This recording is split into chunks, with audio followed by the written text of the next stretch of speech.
আসসালামু আলাইকুম, সবাইকে শুভ নববর্ষ। প্রথমে একটা কবিতা শোনাই।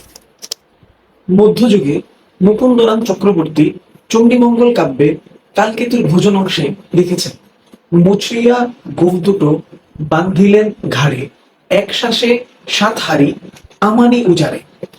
এইখানে আমানি মানে হলো আমাদের পান্তা ভাত। বাঙালি আসলেই জানে না তারা কবে থেকে এই নববর্ষতে পান্তা ভাত এবং ইলিশ দিয়ে ভোজন শুরু করে। কিন্তু ইতিহাস থেকে জানা যায় মধ্যযুগের থেকে এই প্রথা চলে আসতেছে এবং এই প্রথা শুরু করেছিলেন একজন কৃষক। তিনি চৈত্রের সংক্রান্তিকালে অর্থাৎ একেবারে ভোর ভোর সময় তার ঘর বাড়ি সবকিছু ঝাড় দিয়ে পরিষ্কার করে আম পাতা বিছিয়ে পান্তা ভাত দিয়ে নববর্ষকে বরণ করে নিয়েছিলেন। সেইখান থেকে শুরু আমাদের এই পান্তা এবং ইলিশ ভোজন। এই তথ্যগুলো আপনাদের কাছে পৌঁছে দেবার আমার একটাই উদ্দেশ্য।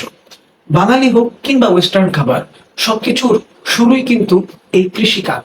তাই আজ থেকে যেন আমরা কোনো খাবার নষ্ট করার আগে এই কৃষক ভাইদের ব্যাপারে চিন্তা করি যে আসলে কি এই খাবারটা পর্যাপ্ত পরিমাণ মূল্য আমরা তাদেরকে দিতে পারছি কিনা। মূল্য মানে এই না যে আমরা কয় টাকা দিচ্ছি, মূল্য মানে হলো আমরা কত উপভোগ করে ওই খাবারটা খাচ্ছি।